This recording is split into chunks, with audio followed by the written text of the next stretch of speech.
ಸುಭಾಷಿತಕಾರ ಹೇಳುವ ಮಾತಿನ ತಾತ್ಪರ್ಯ ಏನು ಅಂದ್ರೆ, ಹಿಂದೆ ಮಾಡಿದ ಎಲ್ಲ ಪಾಪಗಳನ್ನು ಶಿವ ಅನ್ನೋ ನಾಮಸ್ಮರಣೆ ದೂರ ಮಾಡುತ್ತದ. ಅಷ್ಟೇ ಅಲ್ಲ, ಮುಂದ ನಮ್ಮಿಂದ ಪಾಪಗಳು ಆಗಲಾರ್ದಾಗ ನಮ್ಮನ್ನದು ಸಂರಕ್ಷಣೆ ಮಾಡುತ್ತದೆ, ಕಾಪಾಡುತ್ತದೆ. ಈ ಎರಡೂ ಕೆಲಸವನ್ನ ಭಗವಂತನ ನಾಮಸ್ಮರಣೆ ಮಾಡೋಣದರಿಂದ ನಾವು ಯಾವಾಗಲೂ ದೇವರ ನಾಮಸ್ಮರಣೆಯನ್ನು ಮಾಡ್ತಾ ಇದ್ದೀವಿ. ಬಹುತೇಕ ನಾವೆಲ್ಲ ಉಳಿದ ಕೆಲಸ ಮಾಡ್ಲಿಕ್ಕೆ ಬೇಕಾದಷ್ಟು ಟೈಮ್ ತೆಗಿತೀವಿ. ದೇವರ ನಾಮಸ್ಮರಣೆ ಮಾಡಪ್ಪ ಅಂದ್ರೆ ಎಲ್ಲಮಿಂದ ಹಾಕತ್ರಿ, ಎಲ್ಲಿ ಕೊಡ್ಸೋತೈತೆ ನಮ್ಗೆ. ಮುಂಜಾನೆ ಎದ್ದು ಕೂಡಲೇ ಸಾಯಂಕಾಲ ತನಕ ದುಡಿದು ಸಾಕಾಗಿರ್ತದೆ, ಸುಸ್ತಾಗಿರ್ತದೆ. ಎಲ್ಲಿ ದೇವ್ರ ನಾಮಸ್ಮರಣೆ ಮಾಡೋದು? ಅದನ್ನೆಲ್ಲ ನಿಮಗೆ ಬಿಟ್ಟಿವ್ರಿ, ನೀವು ಮಾಡ್ರಿ ಅಂತ. ಹಂಗೆ ಒಂದು ವೇಳೆ ಲೆಕ್ಕ ಹಾಕಿ ನೋಡಿದ್ರೆ ಸಮಯ ಬೇಕಾದಷ್ಟು ಇರ್ತದೆ. 8 ತಾಸು ನಿದ್ರೆ ಮಾಡ್ರಿ, 8 ತಾಸು ಕೆಲಸ ಮಾಡ್ರಿ, ಏನೋ ಎಷ್ಟು ಉಳಿತು? ಇನ್ನೂ 8 ತಾಸು ಉಳಿತು. ಆ ಉಳಿದ 8 ತಾಸಿನೊಳಗೂ ಸಹಿತ ನಿಮ್ಮ ಮಕ್ಕಳಿಗೆ, ನಿಮ್ಮ ಪರಿವಾರದವರಿಗೆ ನೀವು ಮಾತಾಡಕ್ಕೊಂದು 4 ತಾಸು ತೆಗೆದಿಟ್ಬಿಡಿ. ಎಷ್ಟು ಉಳಿತು? ಇನ್ನೂ 4 ತಾಸು ಉಳಿತು. ಆ 4 ತಾಸಿನೊಳಗ ಮತ್ತೇನಾದ್ರೂ ನಿಮ್ದು ವೈಯಕ್ತಿಕ ಕೆಲಸ ಕಾರ್ಯ ಏನಾದ್ರೂ ಇತ್ತು ಅಂದ್ರೆ ಅದನ್ನೊಂದು 2 ತಾಸು ಮಾಡ್ರಿ. ಇಷ್ಟೆಲ್ಲ ಮಾಡಿದ ಮೇಲೂ ಮತ್ತೆ 2 ತಾಸು ಉಳಿತೈತೆ. ಉಳಿಸ್ಬೇಕು ಅಂದ್ರೆ ಬೇಕಾದಷ್ಟು ಟೈಮ್ ಇರ್ತದ. ನಮಗೆ ಆ ಕಡೆ ಲಕ್ಷ್ಯ ಇರಂಗಿಲ್ಲ, ಅಷ್ಟ ಆಸಕ್ತಿ ಇರಂಗಿಲ್ಲ, ಒಲಮೆ ಇರಂಗಿಲ್ಲ. ಇನ್ನೂ ಒಂದು ಮಾತು ಮುಂದುವರೆದು ಹೇಳಬೇಕು ಅಂದ್ರೆ, ನಿಮಗೆ ಒಟ್ಟ ಟೈಮ್ ಉಳಿಯಂಗಿಲ್ಲ ಅಂತ ಇಟ್ಕೊಳ್ರಿ ನೀವು. ಅದಕ್ಕಾಗಿ ಟೈಮ್ ತೆಗೆದಿಡೋದು ಬೇಡ. ಅದಕ್ಕೆ ಅಂತ ತಿಳ್ಕೊಂಡು ಸಮಯವನ್ನು ನೀವು ಖರ್ಚು ಮಾಡೋದು ಬೇಡ. ನಿಮ್ಮ ಕೆಲಸ ಮಾಡ್ಕೋತಾನೆ ಶಿವನಾಮ ಸ್ಮರಣೆ ಮಾಡಬಹುದು. ಅಡಿಗೆ ಮಾಡ್ತಿರ್ತೀರ, ಅಡಿಗೆ ಮಾಡುವಾಗ ಕೈ ಅಡಿಗೆ ಮಾಡ್ತಿರ್ತಾವ, ಕಣ್ಣು ಪದಾರ್ಥಗಳನ್ನು ನೋಡ್ತಿರ್ತಾವ, ಬಾಯಿ ಖಾಲಿನೇ ಇರ್ತದೆ, ಅದಕ್ಕೇನು ಕೆಲಸ ಇರಂಗಿಲ್ಲ. ಮನಸ್ಸು ಅದು ಖಾಲಿನೇ ಇರ್ತದ. ಆ ಮನಸ್ಸಿನ ಶಿವನಾಮ ಸ್ಮರಣೆ ಮಾಡಕ್ ಬಾಯಿ ಮನಸ್ಸು ಶಿವನಾಮ ಸ್ಮರಣೆಯನ್ನು ಮಾಡಲಿ, ಕೈ ಕೆಲಸ ಮಾಡಿ ತಾನು ಪಾಡಿತಾನೆ. ಹಿಂಗ್ ಮಾಡಕ್ ಬರ್ತದ? ಬರ್ತದೆ. ಹೊಲ್ದಾಗ ಕೆಲಸ ಮಾಡುವಾಗ ಕಾಲು ಕೈ ದೇಹ ಕೆಲಸ ಮಾಡ್ತಿರ್ತದೆ, ಬಾಯಿ ಖಾಲಿನೇ ಇರ್ತದ, ಮನಸ್ಸು ಖಾಲಿನೇ ಇರ್ತದ. ಮನಸ್ಸಿಗೆ ಬಾಯಿಗೆ ಶಿವನಾಮ ಸ್ಮರಣೆಯನ್ನು ಮಾಡ್ಲಿಕ್ಕೆ ಹಚ್ಚಿ ಹೊಲದೊಳಗೂ ಕೆಲಸ ಮಾಡ್ಬೋದು. ನೀವು ಅಂಗಡಿಯಾಗ ಕುಂತು ವ್ಯಾಪಾರ ಉದ್ಯೋಗ ಮಾಡ್ತಿರ್ತೀರಿ. ವ್ಯಾಪಾರ ಮಾಡುವಾಗ ಮಾತಾಡ್ಬೇಕಾಗಿರ್ತತಿ, ಗಿರಾಕಿಗಳ ಜೊತೆಗೆ ವ್ಯವಹಾರ ಮಾಡ್ಬೇಕಾಗಿರ್ತತಿ, ಸರಿ ಐತಿ. ಆದ್ರೆ ಯಾರು ಗಿರಾಕಿ ಬರ್ಲಿಲ್ಲ ಅಂದ್ರೆ ಅವಾಗ ಏನ್ ಮಾಡ್ತಿರ್ತೀರಿ ನೀವು? ಗಿರಾಕಿ ಬಂದಿಲ್ಲಪ್ಪ, ಒಬ್ಬ ಬಂದ್ ಹಾದ, ಇನ್ನೊಬ್ಬ ಬರೋದು ಲೇಟ್ ಆಯ್ತು, ಉಳಿದು ಮತ್ತೆ ಟೈಮ್ ಬರುತ್ತಿಲ್ಲ. ಆ ಟೈಮ್ ಒಳಗೆ ಏನ್ ಮಾಡೋದು? ಕರ್ಗಾತು, ಗೊಬ್ಬೆಳಗಾತು, ಅವ ಹಿಂಗ ಈಕೆ ಹಂಗ, ಅವಂದ ಆದಾತು, ಇವಂದ ಇದಾತು, ಊರು ಸಾವಿರ ಮಾಡೋದು. ಏನ್ ಅವಶ್ಯಕತೆ ಅದ? ಯಾರ್ದೇನ್ ಮಾತಾಡಿದ್ರೆ ಏನ್ ಬರೋದೈತೆ ಹೋಗೋದೈತೆ? ಏನೂ ಆಗಂಗಿಲ್ಲ. ಆ ಉಳಿದ ಸಮಯವನ್ನ ಗ್ರಾಹಕರು ಬಂದಾಗ ಅವ್ರ ಜೊತೆಗೆ ವ್ಯವಹಾರ ಮಾಡ್ರಿ. ಗ್ರಾಹಕರು ಬರದಾಗ ಇದ್ದಾಗ ದೇವರು ನಾಮಸ್ಮರಣೆ ಮಾಡಿ. ಮಾಡೋ ಆಸಕ್ತಿ ಇತ್ತು ಅಂದ್ರೆ ಬೇಕಾದಷ್ಟು ಸಮಯ ಇರ್ತದೆ. ಮಾಡುವ ಕೆಲಸಗಳ ಜೊತೆಗೇನೆ ಶಿವನಾಮ ಸ್ಮರಣೆಯನ್ನು ಮಾಡಿದ್ರ ನೀವು ಮಾಡುವ ಕೆಲಸ ಎಲ್ಲ ಅದು ಕೆಲಸ ಅಲ್ಲ, ಅದೇ ಶಿವಪೂಜೆ ಆಗ್ತದೆ, ಅದೇ ಕಾಯಕ ಆಗ್ತದೆ, ಅದೇ ನಿಮ್ಮ ಮೋಕ್ಷಕ್ಕೂ ಕೂಡ ಕಾರಣ ಆಗ್ತದೆ. ಅದಕ್ಕೆ ಶಿವನಾಮ ಸ್ಮರಣೆಯನ್ನ ಸಮಯ ಸಿಕ್ಕಾಗೆಲ್ಲ ಯಾವಾಗ ಅನುಕೂಲ ಆಗ್ತದೆ ಅವಾಗೆಲ್ಲ ನಾವು ಮಾಡ್ತಾ ಸಾಕು. ದೇವರಲ್ಲಿ ಎಷ್ಟು ಶಕ್ತಿ ಇರುತ್ತೋ ದೇವರ ನಾಮದಲ್ಲಿಯೂ ಅಷ್ಟೇ ಶಕ್ತಿ ಇರ್ತದೆ. ನಾಮ ಮತ್ತು ದೇವರು ಇವೆರಡನ್ನು ಅಕ್ಕಪಕ್ಕ ಇಟ್ರ ಎರಡರ ಶಕ್ತಿ ಅಷ್ಟೇ ಇರೋದು. ನೀವು ದೇವರನ್ನ ಹಿಡ್ಕೊಳ್ರಿ, ನಾಮಾರ ಹಿಡ್ಕೊಳ್ರಿ. ದೇವರನ್ನು ಹಿಡ್ಕೊಳ್ಳೋದು ಸುಲಭ ಅಲ್ಲ, ಯಾಕಂದ್ರೆ ದೇವ್ರ ಕೈಗೆ ಸಿಗಂಗಿಲ್ಲ, ಕಣ್ಣಿಗೆ ಕಾಣಂಗಿಲ್ಲ. ಆದ್ರೆ ನಮ್ಮ ಕೈಗೂ ಸಿಗ್ತದ, ಬಾಯಿಗೂ ಸಿಗ್ತದ. ಅದನ್ನು ನಾವು ಯಾವ ರೀತಿ ಹೆಂಗೆ ಬೇಕು ಹಂಗೆ ಉಪಯೋಗ ಮಾಡಲಿಕ್ಕೆ ಅವಕಾಶನೂ ಇರ್ತದೆ. ಅದಕ್ಕೆ ಸುಲಭವಾಗಿ ದೊರೆಯುವಂತಹದ್ದು ದೇವರ ನಾಮ. ದೇವರು ನಮ್ಮ ಕೈಗೆ ಸಿಗಂಗಿಲ್ಲ. ಮತ್ತು ದೇವರಷ್ಟೇ ಶಕ್ತಿಶಾಲಿಯಾಗಿರುವಂತಹ ಅವನ ಒಂದು ಭಾಗ ನಮ್ಮ ಕೈಗೆ ಸಿಗ್ತದೆ ಅಂದ್ರೆ ಅದನ್ನ ಯಾಕೆ ಕೊಡ್ಬೇಕು ನಾವು? ಇನ್ನೂ ಒಂದು ಮಾತು ಮುಂದುವರೆದು ಹೇಳಬೇಕು ಅಂದ್ರೆ, ದೇವರಲ್ಲಿ ಎಷ್ಟು ಶಕ್ತಿ ಇರುತ್ತೋ ಅದಕ್ಕಿಂತಲೂ ಒಂದು ತೂಕ ಹೆಚ್ಚು ಶಕ್ತಿ ದೇವರ ನಾಮದಲ್ಲಿ ಇರ್ತದೆ ಅನ್ನುವಂಥ ಮಾತನ್ನ ಶಾಸ್ತ್ರದಲ್ಲಿ ಬರ್ಕೊಂಡಿಲ್ಲ. ಅದನ್ನು ನೋಡೇ ನೀನ್ ಯಾಕೋ, ನಿನ್ನ ಹಂಗೆ ಯಾಕೋ, ನಿನ್ನ ನಾಮದ ಬಲವಂದಿದ್ದರೆ ಸಾಕೋ ಅಂತ ಹೇಳಿರುವ. ನಾಮದಲ್ಲಿ ಹೆಂಗ್ ಶಕ್ತಿ ಹೆಚ್ಚಿರ್ತದ ಅಂತ ನೀವು ಅನ್ಬೋದು. ದೇವರಲ್ಲಿ ಇರುವಷ್ಟಲ್ಲ, ಅದಕ್ಕಿಂತಲೂ ಒಂದು ಶಕ್ತಿ ನಾಮದಲ್ಲಿ ಯಾಕೆ ಜಾಸ್ತಿ ಇರ್ತದೆ ಅಂದ್ರೆ, ನಾಮದ ಜೊತೆಗೆ ಭಕ್ತನ ಭಕ್ತಿಯ ಶಕ್ತಿಯೂ ಕೂಡ ಕೂಡಿಕೊಳ್ಳೋಣದರಿಂದ ನಾಮದ ಶಕ್ತಿ ದೇವರ ಶಕ್ತಿಗಿಂತಲೂ ಒಂದು ಗುಂಜಿ ಹೆಚ್ಚಾಗ್ತದೆ. ದೇವರ ಜೊತೆಗೆ ಭಕ್ತನ ಭಕ್ತಿಯ ಶಕ್ತಿ ಕೊಡ್ಕೊಳ್ಳಂಗಿಲ್ಲ, ಅದರ ನಾಮದ ಜೊತೆಗೆ ಕೂಡಿಕೊಂಡಿರೋ ಕಾರಣಕ್ಕಾಗಿ ನಾಮದ ಶಕ್ತಿಯನ್ನ ಒಂದು ಗುಂಜಿ ಹೆಚ್ಚು ಅನ್ನುವಂಥ ಮಾತನ್ನ ಎಲ್ಲ ಕಡೆಗೂ ಬರೆದುಕೊಂಡು ಬಂದಾರ. ಒಂದು ಸಣ್ಣ ಘಟನೆ ಹೇಳಿ ಮುಗಿಸ್ಬಿಡ್ತೀವಿ. ರಾಮಾಯಣ ನಮಗೆಲ್ಲ ಗೊತ್ತಲ್ಲ. ರಾಮಾಯಣದೊಳಗ ರಾಮೇಶ್ವರದಿಂದ ಲಂಕಾಕ್ ಸೇತುವೆಯನ್ನು ಕಟ್ತಾ ಇದ್ರು. ಮೊದಲಿದ್ದೆಲ್ಲ ಮುಗಿದೋಗಿತ್ತು. ವನವಾಸ, ರಾವಣ ಸೀತಾನ್ ತಗೊಂಡು ಹೋಗಿದ್ದು, ಹನುಮಂತ ಸೀತಾನ್ ಪತ್ತೆ ಹಚ್ಚಿದ್ದು ಎಲ್ಲ ಆಗಿತ್ತು. ಇನ್ನು ಎಲ್ಲರನ್ನೂ ಕರ್ಕೊಂಡು ಲಂಕಾಕ್ ಹೋಗ್ಬೇಕಾಗಿತ್ತು. ಅದರ ಸಲುವಾಗಿ ಸೇತುವೆ ನಿರ್ಮಾಣದ ಕೆಲಸ ಭರ್ಜರಿಯಾಗಿ ನಡೆದಿತ್ತು. ಸೇತುವೆಯನ್ನು ಹೆಂಗ್ ಮಾಡ್ತಿದ್ರು ಅಂದ್ರ,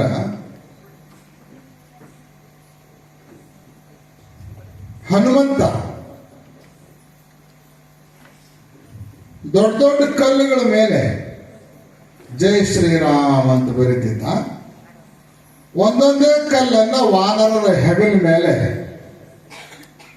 ಹೊರಿಸ್ತಿದ್ದ. ವಾನರ ಸೇನೆ ಒಂದೊಂದು ಕಲ್ಲು ತಗೊಂಡು ಬಂದು ಸಮುದ್ರದ ನೀರೊಳಗ ಬಿಡ್ತಿದ್ದು. ಆಶ್ಚರ್ಯ ಅಂದ್ರ, ನೀರೊಳಗೆ ಬಿಟ್ಟು ಕೂಡಲೇ ಕಲ್ಲು ಮುಳುಗಬೇಕು. ಹೌದು, ಮುಳುಗಬೇಕು. ಆದ್ರ ಹನುಮಂತ ಜೈ ಶ್ರೀರಾಮ್ ಅಂತ ಬರೋದ ಕಲ್ಲು ವಾನರ ತಂದು ನೀರಾಗ ಬಿಟ್ರೆ ಅವು ಮುಳುಗ್ತಿರ್ಲಿಲ್ಲ, ತೇಲ್ತಿದ್ದು ಅಂತ. ಕಲ್ಲು ತೇಲ್ತಿದ್ದು ಅಂತ. ಹಿಂಗ ಒಂದರ ಮುಂದೆ ಒಂದು ಕಲ್ಲು, ಒಂದರ ಮಗ್ಗಲು ಇನ್ನೊಂದು ಕಲ್ಲಿಂದ ಇಟ್ಕೋತ ಸೇತುವೆ ನಿರ್ಮಾಣದ ಕಾರ್ಯ ನಡೀತಾ ಇತ್ತು. ದೂರ ಕುಳಿತಿರುವಂತಹ ಶ್ರೀರಾಮ ಇದನ್ನು ನೋಡಿದ. ಯಾರು? ರಾಮ ಇದನ್ನು ನೋಡಿದ. ನೋಡಿ ಅವ ಅಂದ, ಇದೇನು ಆಶ್ಚರ್ಯ, ಕಲ್ಲು ನೀರಾಗ್ಬಿಟ್ರೆ ಮುಳುಗ್ಬೇಕು, ಆದ್ರೆ ಹನುಮಂತ ನನ್ನ ಹೆಸರು ಕಲ್ಲಿನ ಮೇಲೆ ಬರೀತಾನ, ಆ ಕಲ್ಲು ನೀರಾಗ ಮುಳುಗಲ್ಲ ಅಂತ ತೇಲಕತ್ತೈತಲ್ಲ, ಇದೆಂಥ ಆಶ್ಚರ್ಯ ಅಂತ ರಾಮಗ ನಂಬಕ್ಕಾಗಲಿಲ್ಲ. ಬಹಳ ತನಕ ನೋಡಿದ ಮೇಲೆ ಅವನ ತಲೆಯಾಗ ಒಂದು ವಿಚಾರ ಬಂತಂತ, ನನ್ನ ಹೆಸರು ಬರೋದ ಕಲ್ಲನ್ನ ತೇಲ್ತದ ಅಂದ್ಮೇಲೆ ಇನ್ನು ನಾನೇ ಓದ ಕಲ್ಲು ನೀರಾಗ್ಬಿಟ್ರೆ ಏನಾಕತಿ ನೋಡ್ಬೇಕು ಅನಿಸ್ತ. ನಾನೇ ಓದ್ಬಿಟ್ರೆ ಏನಾಕತಿ ಅಂತ. ತೇಲ್ತೈತೆ ಅನ್ನೋ ವಿಶ್ವಾಸ ಇರಲಿಲ್ಲ ಯಾರಿಗೆ? ರಾಮನಿಗೆ ತೇಲ್ತದನ್ನೋ ವಿಶ್ವಾಸ ಇರಲಿಲ್ಲ. ಅವನು ಒಂದು ಕಲ್ಲು ಕೈಯೊಳಗೆ ಹಿಡ್ಕೊಂಡು ಅಕಸ್ಮಾತ್ 4 ಕಲ್ಲು ನೀರಾಗ ಬಿಟ್ಟೆ ಅದು ಮುಳುಗಿದಂದ್ರೆ ಏನು ಅವಮಾನ ಆಕತಿ, ಯಾರು ನೋಡ್ಲಾರ ಜಾಗದಾಗ ಹೋಗಿ ಬಿಡ್ಬೇಕು ಅಂತ ಕಲ್ಲು ಹಿಡ್ಕೊಂಡು ದೂರ ಹೋದ. ಯಾರು ನೋಡ್ಲಾರ ಜಾಗದಾಗ ನೀರಾಗ ಬಿಡಬೇಕು ಅಂತ ಕಲ್ಲು ಹಿಡ್ಕೊಂಡು ಹೋಗೋದನ್ನ ಉಳಿದವ್ರು ಯಾರು ನೋಡ್ಲಿಲ್ಲ, ಹನುಮಂತ ಮಾತ್ರ ನೋಡಿದ. ರಾಮದೇವ್ರ ಕಲ್ಲು ಹಿಡ್ಕೊಂಡು ಹೇಳಾರ್ದಂಗೆ ಎಲ್ಲ ಹೊಂಟಾರ, ಎಲ್ಲಿ ಹೊಂಟಾರ ಪತ್ತೆ ಹಚ್ಚಬೇಕು ಅಂತ ಅನಿಸ್ತು. ಹೇಳಾರ್ದ ಹೊಂಟಾರ ಅಂದ ಮೇಲೆ ಗೊತ್ತಾಗುವಾಗ ಯಾಕೆ ಹೋಗ್ಬೇಕು ಅಂತ ಹೇಳಿ ರಾಮನಿಗೂ ಕಾಣದ ರೀತಿಯಲ್ಲಿ ಸೂಕ್ಷ್ಮ ರೂಪವನ್ನು ಧಾರಣೆ ಮಾಡಿಕೊಂಡು ಹನುಮಂತ ರಾಮನ ಹಿಂದಿಂದ ಹೋದ. ಯಾಕಂದ್ರೆ ಹನುಮಂತನಲ್ಲಿ ಹನುಮಾನ್ ಎಷ್ಟು ಸಿದ್ಧಿಗಳು ವಶ ಇದ್ದು, ಅವ ಮಹಾಕಾಯನೂ ಆಗಬಲ್ಲವನಾಗಿದ್ದ, ಸೂಕ್ಷ್ಮ ರೂಪವನ್ನು ಕೂಡ ಧರಿಸಬಲ್ಲವನಾಗಿದ್ದ. ಸೂಕ್ಷ್ಮ ರೂಪವನ್ನು ಧರಿಸಿಕೊಂಡು ರಾಮನ ಹಿಂದಿಂದ ಹೋದ. ಬಹಳಷ್ಟು ದೂರ ಹೋದ ಮೇಲೆ ರಾಮ ಹಿಂತಿರುಗಿ ನೋಡಿ ಯಾರು ಅದಾರು ಇಲ್ಲ ಅಂತ ಮತ್ತೊಂದು ಖಾತ್ರಿ ಮಾಡಿಕೊಂಡು ಯಾರೂ ಇಲ್ಲ ಅಂತ ಪಕ್ಕ ಇಟ್ಟು, ಹನುಮಂತಂತೂ ಕಾಣಿಸ್ತಿರ್ಲಿಲ್ಲ ಅವನಿಗೆ, ಸಮುದ್ರದೊಳಗೆ ಹೆಜ್ಜೆ ಹಾಕಿದ. ಸೊಂಟ ಮಠ ನೀರು ಬರುವಷ್ಟು ಮುಂದಕ್ಕೆ ಹೋದ. ಕೈಯೊಳಗೆ ತಗೊಂಡು ಬಂದಿರೋ ಕಲ್ಲನ್ನು ಮ್ಯಾಲೆ ಎತ್ತಿದ. ಮತ್ತೆ ಯಾರು ಅದಾರನ್ನು ಮತ್ತೊಂದು ಪಕ್ಕ ಮಾಡಿಕೊಂಡು ಯಾರೂ ಇಲ್ಲ ಅನ್ನೋದು ಖಾತ್ರಿ ಆದ್ಮೇಲೆ ಆ ಕಲ್ಲು ಹಗೂರ್ಕ ನೀರಾಗಿ ಬಿಟ್ಟ. ದುರ್ದೈವ, ಆ ಕಲ್ಲು ತೇರ್ಲಿಲ್ಲ, ಡುಬುಕ್ಕಂತ ಮುಳುಗಿ ಬಿಡ್ತ. ಆ ಕಲ್ಲು ಡುಬುಕ್ಕಂತ ಮುಳುಗಿದ ಕ್ಷಣ ಹನುಮಂತ ಸುಮ್ಕೊಂಡಿರ್ಬೇಕಿಲ್ಲ, ಕಿಸ್ಸಕ್ಕಂತ ನಕ್ಕು ಬಿಟ್ಟ. ಹನುಮಂತ ನಕ್ಕು ಕೂಡಲೇ ರಾಮನಿಗೆ ಬಹಳಷ್ಟು ಅವಮಾನ ಅನಿಸ್ತು. ಅವಾಗ ನೀ ಯಾವಾಗ ಬಂದ್ರೆ ಇಲ್ಲೇ ಅಂದ. ಅವಾಗ ಹನುಮಂತ, ನೀವ್ ಯಾವಾಗ ಬಂದ್ರೆ ನಾನು ಅವಾಗ ಬಂದೇನಿ ಅಂದ. ಬಂದ್ರೆ ಬರವಲ್ಯಾಕ ನೋಡಿದೇನು ಅಂದವ. ನೋಡಾಕ ಬಂದೇನಿ ಮತ್ತೆ ನೋಡ್ಲಾರ್ದ ಹೆಂಗಿರ್ಲಿ ಅಂದ. ಆಶ್ಚರ್ಯ ಅಂದ್ರೆ ರಾಮನ ಹೆಸರು ಹನುಮಂತ ಬರೋದ ಕಲ್ಲು ಮೇಲೆ ಆ ಕಲ್ಲು ನೀರಾಗ್ಬಿಟ್ರ ತೇಳ್ತದ, ಸ್ವತಃ ರಾಮನೇ ನೀರಾಗ್ಬಿಟ್ರ ಮುಳುಗ್ತದ. ಯಾವ ಶಕ್ತಿ ಹೆಚ್ಚಾತು? ನಾಮ. ನಾಮ ನಾಮ ರಾಮನಿಗಿಂತಲೂ ರಾಮನಾಮದ ಶಕ್ತಿ ಬಹಳ ದೊಡ್ಡದು ಅರ್ಥೈಸಿಕೊಳ್ಳಲಿಕ್ಕೆ ಸಾಧ್ಯ ಇದೆ. ಕೊನೆಗೆ ಇದು ತಾತ್ಪರ್ಯ. ಆದ್ರೆ ರಾಮನಿಗೆ ಕುತೂಹಲ ತಡೀಲಿಕ್ಕಾಗಲಿಲ್ಲ, ಕೇಳೇ ಬಿಟ್ನಂತ. ಅಲ್ಲ, ನನ್ನ ಹೆಸರು ಬರೋದು ನೀ ಕಲ್ಲು ಬಿಟ್ರೆ ತೇರ್ತದ, ಯಾರ ಹೆಸರು ನೀ ಬರೋದು ಬಿಡ್ತೀಯೋ ಅದ ನಾನೇ ಆ ಕಲ್ಲು ಬಿಟ್ರೆ ಇದು ಮುಳುಗ್ತೈತಲ್ಲೋ, ಎಂಥ ಅನ್ಯಾಯ ಇದು ಅಂದ ರಾಮ. ಅವಾಗ ಹನುಮಂತ ಬುದ್ಧಿಮತಾಂ ವರಿಷ್ಠ ಅಂತ, ಬುದ್ಧಿವಂತರಲ್ಲೇನೆ ಶ್ರೇಷ್ಠ ಅಂತವ. ರಾಮನಿಗೂ ಅವಮಾನ ಅನಿಸ್ಬಾರ್ದಲ್ಲ, ಅದಕ್ಕೆ ಅವ ಹೇಳಿದ್ದಂತ, ಭಗವಂತ ನೀನು ಶ್ರೀಮನ್ ನಾರಾಯಣನ ಅಪರಾವತಾರ, ನೀ ಕೈ ಹಿಡಿದ್ರ ಕಲ್ ತೇಲ್ಬೇಕೆ ಹೊರತು ಮತ್ತೆ ನೀನ ಕೈ ಬಿಟ್ಟ ಮೇಲೆ ಮುಳುಗಲಾರ್ದ ಇನ್ನೇನಕ್ಕದ ಅಲ್ಲ. ನೀ ಕೈ ಹಿಡಿದ್ರ ತೇಲಕ್ ಸಾಧ್ಯದ, ಮತ್ತೆ ನೀ ಕೈ ಬಿಟ್ಟ ಮೇಲೆ ಮುಳುಗೋದ ಗತಿ ಆಗ್ಬೇಕಲ್ಲ. ಅಲ್ಲೇ ನಾಮದ ಮೂಲಕ ನೀ ಹಿಡ್ಕೊಂಡಿ ಅನ್ನೋ ಸಲುವಾಗಿ ಅಲ್ಲಿ ತೇರ್ತತಿ, ಇಲ್ಲಿ ಕೈ ಬಿಟ್ಟಿ ಅಂತ ತಿಳ್ಕೊಂಡು ಅದು ಮುಳುಗಿತು ಅಂತ ಹೇಳಿದಂತ. ಅವಾಗ ರಾಮ ತನ್ನ ಮೇಲೆ ತಾನ ಚಪ್ಪರಿಸ್ಕೊಂಡು ನಡಿ ಹೋಗೋಣ ಅಂತ ಕರ್ಕೊಂಡು ಬಂದಂತ. ಹೇಳೋದಕ್ಕೆ ಕಾರಣ ಏನು ಅಂದ್ರೆ ಭಗವಂತನ ನಾಮದಲ್ಲಿ ಬಹಳ ಅದ್ಭುತವಾಗಿರುವಂತಹ ಶಕ್ತಿ ಇರ್ತದೆ. ಇದನ್ನ ನೋಡಿ ನೀನ್ ಯಾಕೋ, ನಿನ್ನ ಹಂಗೆ ಯಾಕೋ, ನಿನ್ನ ನಾಮದ ಬಲ ಹೊಂದಿದ್ದಾರೆ ಸಾಕೋ ಅಂತ ದಾಸರು ಹಾಡ್ಕೊಂಡು ಬಂದಿದ್ದಾರೆ. ಅಂತಹ ನಾಮವನ್ನು ನಾವು ಹಿಡ್ಕೊಂಡ್ರ, ಯಾವ ಮನುಷ್ಯ ಪರಮಾತ್ಮನ ನಾಮವನ್ನು ಹಿಡ್ಕೊಳ್ತಾನೋ ಆ ಮನುಷ್ಯ ಇವತ್ತಿಲ್ಲ ನಾಳೆ ಕೊನೆಗೆ ಆ ಪರಮಾತ್ಮನನ್ನೇ ಗಟ್ಟಿಯಾಗಿ ಹಿಡ್ಕೊಳ್ಳೋದು ನಿಶ್ಚಿತ ಅನ್ನುವಂಥದ್ದನ್ನು ನಾವು ಮರಿಬಾರ್ದು. ನಾಮ ಅನ್ನೋದು ಆ ದೇವರನ್ನ ಕರ್ಕೊಂಡು ಬರ್ಲಿಕ್ಕೆ ಇರುವಂತಹ ಒಂದು ಗಟ್ಟಿಯಾಗಿರುವಂತಹ ಸೂತ್ರ. ನಾಮವನ್ನು ಹಿಡ್ಕೊಂಡು ಹೇಳಿದ್ರೆ ದೇವರು ಬರಬೇಕವ, ಬರಲಾರ್ದ ಗತ್ಯಂತರನೇ ಇಲ್ಲ. ಆ ಶಕ್ತಿ ಆ ನಾಮದಲ್ಲಿರೋದ್ರಿಂದ ನಾವು ಆ ಭಗವಂತನ ನಾಮಸ್ಮರಣೆಯನ್ನ ದಿನಾಲೂ ಮಾಡ್ತಾ ಸಾಗಬೇಕು ಅನ್ನೋದರ ಉದ್ದೇಶವನ್ನು ಇಟ್ಟುಕೊಂಡೇನೆ ಶ್ರಾವಣದೊಳಗೆ ಪುರಾಣ ಪುಣ್ಯಕಥೆಗಳನ್ನು ಹೇಳೋದು, ಕೇಳೋದು ಪದ್ಧತಿ, ಪರಂಪರೆ, ವಾಡಿಕೆ ಅವುಗಳನ್ನು ರೂಢಿಸಿಕೊಂಡು ಬಂದಾಗಿದೆ. ಆ ಹಿನ್ನೆಲೆಯಲ್ಲಿ ನೀವೆಲ್ಲ ದೇವರ ನಾಮಸ್ಮರಣೆಯನ್ನ, ಶಿವನಾಮ ಸ್ಮರಣೆಯನ್ನ ಎಲ್ಲೆಲ್ಲಿ ಮಾಡಕ್ಕೆ ಸಾಧ್ಯ ಇರುತ್ತೋ ಅಲ್ಲೆಲ್ಲ ಅವಶ್ಯವಾಗಿ ಮಾಡಬೇಕು ಅನ್ನುವಂಥ ಕರೆಯನ್ನು ನಿಮ್ಮೆಲ್ಲರಿಗೆ ಕೊಡಮಾಡ್ತಾ ನಾಳೆ ಸರಿಯಾಗಿ 8 ಗಂಟೆಗೆ ಮಹಾಪೂಜೆ ಪ್ರಾರಂಭ ಆಗ್ತದೆ.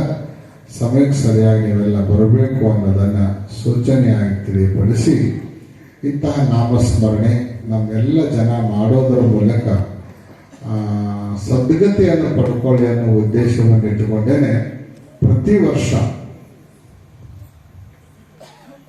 ಮಳೇಂದ್ರ ಶಿವಾಚಾರ್ಯ ಹಿರೇಮಠದಲ್ಲಿ ಶ್ರಾವಣ ಮಾಸದಲ್ಲಿ ಪುರಾಣ ಪುಣ್ಯ ಕಥೆಗಳನ್ನು ಭಗವಂತನ ನಾಮಸ್ಮರಣೆಯನ್ನು ಮಾಡಿಸುವಂಥ ಕಾರ್ಯಕ್ರಮವನ್ನು ಶ್ರೀಗಳವರು ಮಾಡುತ್ತಾ ಬಂದವರಾಗಿದ್ದಾರೆ.